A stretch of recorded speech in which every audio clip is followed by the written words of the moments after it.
En el nombre del Padre, y del Hijo, y del Espíritu Santo, un solo Dios. Amén. Queridos hermanos, hoy día, 14 de junio, nuestra Santa Madre Iglesia Ortodoxa nos invita a cerrar un ciclo largo, importante, con este domingo que es el Domingo de Todos los Santos. Digo, es un ciclo largo, importante, porque permítame hacer una pequeña recopilación, un pequeño resumen de lo que hemos vivido desde el tiempo de la pre-Cuaresma, que son 4 domingos en que la Iglesia nos invita a prepararnos para ayunar y orar en estos 4 domingos, donde paulatinamente vamos entrando en el ayuno, en la oración y en la contemplación de lo que va a venir, que son las semanas de la Santa Cuaresma, donde intensificamos nuestra oración y nuestro ayuno esperando vivir una Semana Santa, acompañando al Señor en su pasión, en su crucifixión y en su resurrección entre los muertos.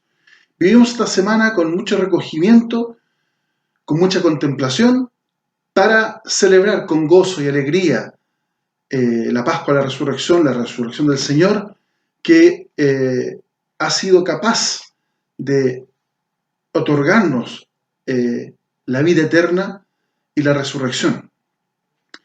Después de vivir la Pascua, vienen 6 semanas en las cuales el Señor tiene una interacción real y práctica con nosotros. En primer lugar, el Domingo de Tomás, que nos enseña la fe.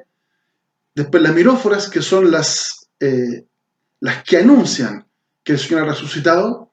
Y posteriormente vienen acontecimientos muy importantes, la Samaritana, el paralítico, el ciego, etcétera, donde son encuentros del Señor con otra persona para podernos hacer caminar hacia Él, para poder ver realmente nuestra realidad a través de sus ojos, y en definitiva es cómo el Señor nos va levantando de su resurrección y hacernos resucitar con Él en este proceso paulatino de ir creyendo y de ir creciendo en la fe en forma práctica, en forma real, sin mucha teoría.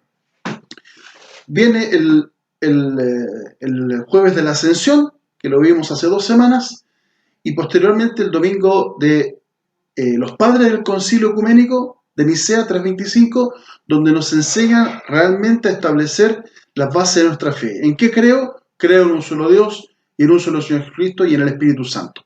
Y es por eso que el domingo siguiente al domingo de los padres del Concilio es el domingo de Pentecostés. Y el domingo de Pentecostés es la llegada del Espíritu Santo.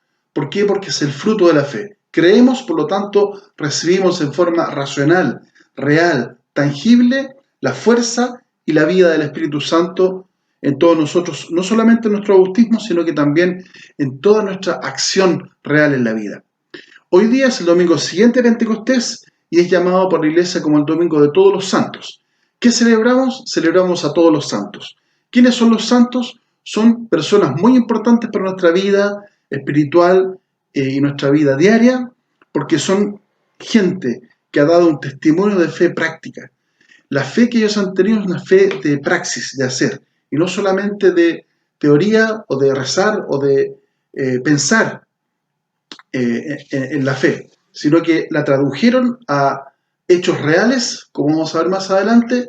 Por lo tanto, son un ejemplo, un faro, un sendero que tenemos que seguir para poder seguir perfeccionando en nuestro camino hacia el Señor en la fe. Este domingo celebramos a los santos conocidos, que todos ustedes saben y conocen, y a nuestros santos desconocidos y personales.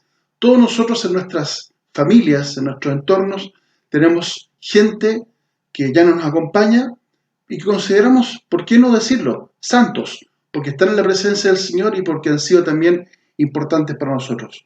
Es por eso que hoy día hay que celebrarlo con gozo, pero con recogimiento, agradeciendo a Dios por esa presencia, por esa existencia que nos ayudó, que nos sirvió, que nos atendió, que nos crió, la madre, el padre, el abuelo, la abuela, etcétera. Todo ese entorno maravilloso que no solamente es un entorno familiar de parentesco, sino que es un entorno de vida espiritual y de crecimiento, y que hoy día los estamos celebrando y los estamos conmemorando.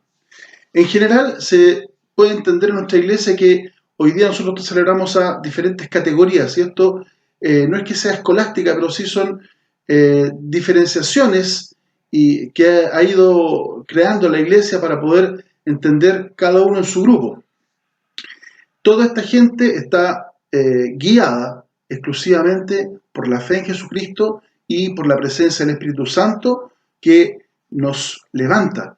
Siempre nosotros decimos una frase muy importante de los padres de la iglesia que dice: Dios es el Padre es Dios creador, el Hijo es Dios salvador y el Espíritu Santo es Dios vivificador. Ese Espíritu que nos vivifica hoy día debe manifestar sus frutos, y esos frutos son la santidad que Dios nos ha regalado y que nosotros tenemos que activar.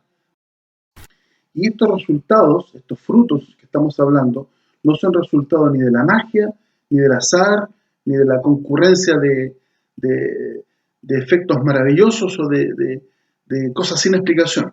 Es igual que el trabajo en el campo, por ejemplo. En el campo, el campesino sabe que tiene que manejar una serie de factores, agua, humedad, tiempo, etcétera, para poder lograr la cosecha que él quiere. Y de la misma forma, la iglesia nos invita a trabajar en este campo, que es nuestra vida espiritual, para, tal como el campesino, labrar, trabajar arduamente y hacer un esfuerzo gigantesco para conseguir estos frutos. Quien no lo hace, no va a conseguir los frutos esperados por la iglesia. Es por eso que la invitación es a trabajar, es a hacer cosas para provocar los cambios necesarios para que yo me convierta en tierra fértil donde cae la semilla del Evangelio y pueda germinar. Estamos todos invitados a este trabajo y es por eso que hoy día estamos celebrando a los santos padres de la iglesia que nos ponen el ejemplo frente a nosotros para poderlo seguir. Repito, esto es una senda, es un camino, es una trayectoria que hay que caminar tal como lo hicieron ellos, porque si ellos pudieron, nosotros también podemos. La Iglesia Ortodoxa hoy día, en sus himnos matinales, canta: regocíjense, asambleas de apóstoles, de profetas del Señor, leal coro de mártires, jerarcas divinos, padres, monjes y justos. Esto es parte de nuestra liturgia matutina y un poco tomando la categorización que no tiene que ver con jerarquía, sino que tiene que ver con agrupar a la gente para entenderla mejor en el rol, en la función que cumplieron. Es por eso que hoy día estamos celebrando también a los confesores, que son un grupo que no sale mencionado en los himnos, pero sí son muy importantes en nuestra iglesia. Vamos a comenzar con los apóstoles. Los apóstoles fueron la primera generación contemporánea a Jesucristo que recibieron el mensaje primero, real, verdadero, ¿cierto? Y que ellos transmitieron de forma fiel a todas las comunidades donde ellos predicaban y enseñaban el mensaje de la resurrección y el evangelio de Jesucristo.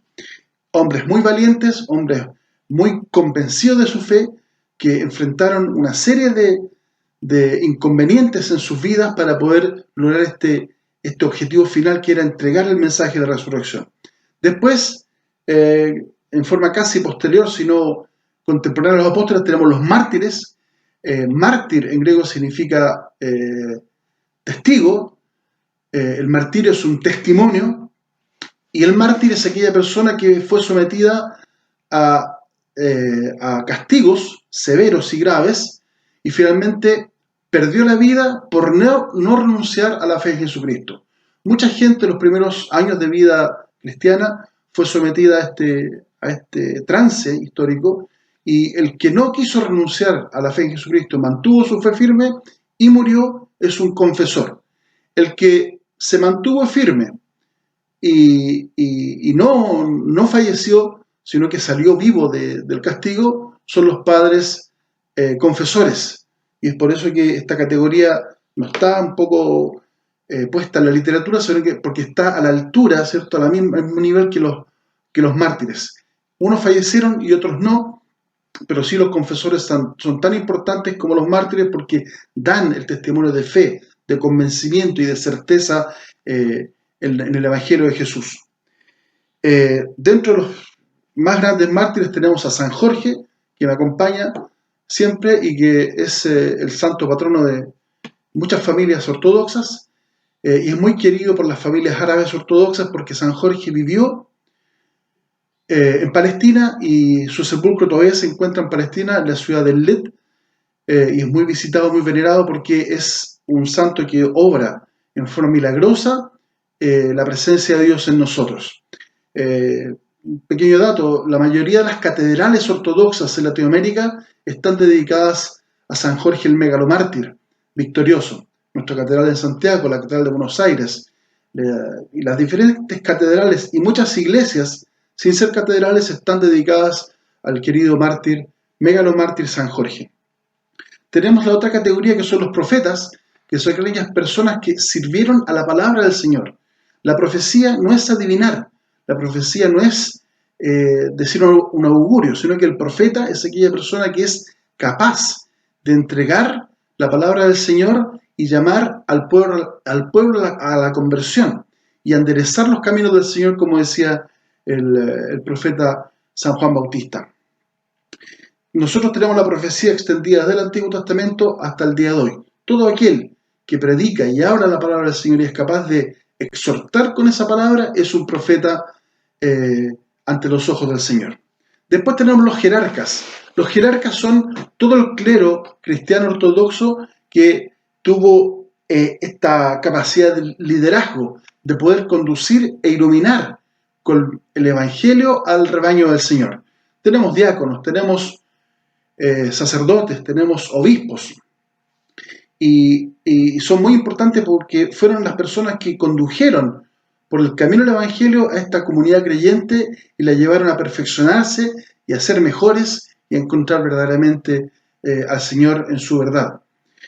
Después tenemos la categoría de los justos. Los justos son aquellas personas que alcanzan santidad de vida y están viviendo en este mundo un poco haciendo el paralelo con el Antiguo Testamento, que el justo era aquella persona que cumplía la ley del Señor y era visto con gracia ante los ojos de Dios. Tenemos a Abraham, tenemos a Sara, tenemos a Jacob, tenemos a Job, que son justos, y también en el Nuevo Testamento tenemos a Joaquín y Ana, que son los antepasados de Cristo, tenemos a San José, que también es considerado un justo, y de esa forma es que la justicia de Dios se hace carne en nuestro mundo cuando somos capaces de cumplir y de realizar el Evangelio de Cristo. A diferencia de la justicia humana, que no siempre es una justicia que tenga efectos positivos, como todos ustedes saben, en nuestras vidas. Una categoría especial son los monjes. El monacato ortodoxo es una especie de mundo paralelo, porque el monje es aquella persona que decide no vivir en el mundo, apartarse del mundo y todo lo que ello conlleva para poder vivir una vida mucho más apegada para encontrar al Señor. El monacato comienza en la iglesia ortodoxa con San Antonio en el desierto del Sinaí, que es un hombre que en los primeros siglos de vida cristiana dice: quiero encontrar a Dios, es decir, quiero buscarlo y encontrar todo, por lo tanto voy a la nada. Y él se fue a la nada, se fue al desierto y vivió allá, ¿cierto? Ustedes me imagino que saben lo que significa vivir en el desierto, alimentarse en el desierto. Vivir en el desierto significa la vida extrema llevado a su más alto, a su más alto punto de vida, en el sentido de que la persona está sola, en primer lugar, y sobreviviendo con exactamente lo mínimo para vivir. Y es por eso que San Antonio va al desierto y después de largos periodos y largos años de oración, de ayuno, de arrepentimiento, encuentra al Señor y tenemos sus escritos hasta el día de hoy que han quedado no solamente de él, sino que escritos que han dejado sus discípulos, y él es quien un poco funda la vida monástica de oración, de ayuno, de arrepentimiento, de reflexión y de principalmente encuentro práctico con el Señor. San Juan Clímaco, que es un santo de la Iglesia Ortodoxa, nos deja una frase muy hermosa que les quiero compartir ahora y dice: los ángeles son una luz para los monjes y la vida monástica es una luz para todos los hombres. El monje, que hay muchos monasterios y monjes en el mundo ortodoxo, son personas que están orando por nosotros. No son personas que estén sentadas sin hacer nada. Tienen una vida práctica en su monasterio, con diferentes labores manuales y de todo tipo, y principalmente la vida de la oración que nos sostiene. Por ahí hay santos que dicen que el mundo se sostiene en la oración de los monjes. Yendo al tema de la santidad, es muy importante comprender que esto tiene una base bíblica muy fuerte, muy importante. La base bíblica está contenida principalmente en el libro de Levítico, que ya tenemos por ahí un asomo en el Antiguo Testamento, cuando dice Levítico 11:44. Porque yo soy el Señor vuestro Dios, vosotros por tanto os santificaréis y seréis santos, porque yo soy santo, dice el Señor. La invitación a la santidad no es nueva. La invitación a la santidad viene casi cuando aparecemos en el mundo y estamos invitados a ser santos como el Señor es santo. No es ser santo como el padrecito, el monjecito, el obispo, sino que la santidad aquí tiene que ver con un ejemplo a ser santo como Dios. Y aquí está un poco la clave del tema, que nosotros tenemos que ejemplificarnos en la santidad de estos hombres y mujeres que estamos celebrando hoy día. ¿Por qué? Porque ellos siguieron el ejemplo del Señor y no de otra persona. Así que nosotros, ejemplificados en ellos, que nos dan una luz divina, es que debemos caminar en este camino. Después, en el Nuevo Testamento tenemos frases muy importantes que reafirman este llamado a la santidad, que voy a compartir con ustedes. San Juan, en el capítulo 17, del verso 16 al 17, nos dice Jesucristo en su discurso en San Juan, refiriéndose a ellos, dice: no son del mundo, como tampoco yo soy del mundo. Como tú me enviaste al mundo, así yo los envío al mundo. Nos envía el Señor, ¿cierto? Nos manda para que vayamos al mundo, pero no somos del mundo. Por lo tanto, se condice con el camino del monasticismo y también con la frase de San Pablo, más adelante, que dice en Gálatas 2, versículo 20, ya no vivo yo, es Cristo que vive en mí. Este llamado a encontrar, a salir al mundo, pero no dejarse seducir por el mundo, no dejarse derrotar por el mundo y su pasión y su dulzura humana. En 2 Corintios, Pablo nos dice, capítulo 10, versículo 3, es verdad que vivimos en este mundo, pero no actuamos como todo el mundo. Aquí está un poco la clave de la praxis cristiana, en el sentido de que estamos en el mundo, vivimos en un sistema, pero no actuamos como todo el mundo, no actuamos como todo el sistema. El cristiano se diferencia, y ya en los Hechos de los Apóstoles tenemos la frase famosa que dice: la gente daba testimonio, los cristianos diciendo, miren cómo se aman estos. Es importante estas pequeñas frases que nos abren un mundo, un horizonte especial, diferente hacia el Señor. Ahora, la fiesta del Domingo de Todos los Santos era relativamente celebrada en los primeros siglos, pero después, en el siglo IX, adquiere una relevancia, una importancia mucho más grande con el emperador bizantino León VI, llamado el Sabio. ¿Por qué? Porque su esposa, que se llamaba Teofanía, les saco la indicación al nombre, Teofanía de la manifestación o la Epifanía, que es la fiesta del bautismo, nombres cristianos para emperadores cristianos, era una mujer que practicaba mucho la caridad cristiana, era muy benefactora, se preocupaba personalmente de las viudas, de los huérfanos, del necesitado, de alimentar a la gente que no tenía, de cubrir las necesidades de la gente que le rodeaba. A tal punto llegó su caridad que su esposo, León, comenzó a construir una iglesia para dedicarla en vida a su esposa, y ella rechaza esto. Una vez que ella fallece, ¿cierto?, se dedica una nueva iglesia en su memoria y en su honor por todas estas obras. Antes de construir la iglesia, el emperador León, ¿qué es lo que hizo? Consagró una festividad del imperio bizantino ortodoxo, que fue el primer domingo después de Pentecostés, hoy día, para celebrar no solamente a su esposa, Teofanía, sino que a todos los santos. Y es por eso de que estamos celebrando esta fiesta hoy en día. Es importante un poco poner en contexto desde el punto de vista lingüístico. ¿Qué estamos hablando? El santo, en idioma occidental, en latín, viene de la palabra sanctus, y sanctus significa separado, apartado. Si ustedes quieren consagrado, si ustedes quieren diferente. Y esta acepción puede ser válida, pero desde el punto de vista de la Iglesia Ortodoxa, la palabra santo se dice agios, agios. Y la palabra agios está formada por dos palabras, a y gios. Gios viene de yi, que es la tierra. Entonces, el a es el prefijo negativo, que es no, y gios es la tierra. Podemos decir que el santo, entonces, desde el punto de vista de nuestra Iglesia Ortodoxa, es el no terrenal. Es aquella persona que ha sido capaz de desligarse de las ataduras del mundo para ligarse con las ataduras del cielo, con las ataduras divinas, en definitiva con la vestimenta del Señor, porque todos aquellos que hemos sido bautizados en Cristo, hemos sido revestidos de Cristo, no olviden el canto. Por lo tanto, el santo es aquella persona que se ha desligado, se desapega, se despega del mundo, su vanidad, ¿cierto? Su pasión, para poder caminar en una senda mucho más diferente, que es la senda del Señor.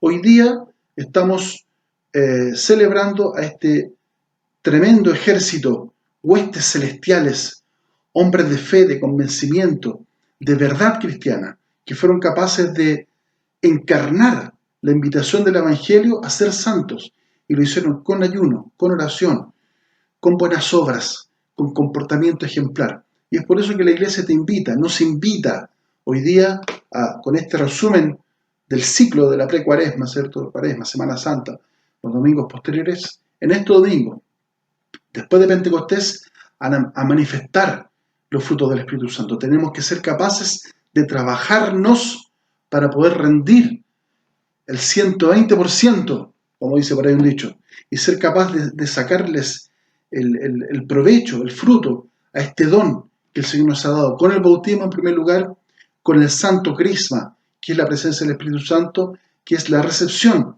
del cuerpo y la sangre de Cristo para poder caminar en una vida plena, en una vida buena, en una vida nueva en el Señor Jesucristo, pero principalmente en una vida caminando siempre en dimensiones más grandes de santidad, en dimensiones más grandes de acercamiento al Señor, y ser capaces también de manifestar esta vida, de dar testimonio de esta vida, y que la gente pueda ver que el Señor vive en nosotros y no somos nosotros los que vivimos. Que el Señor los bendiga con su bendición espiritual por siempre. Amén.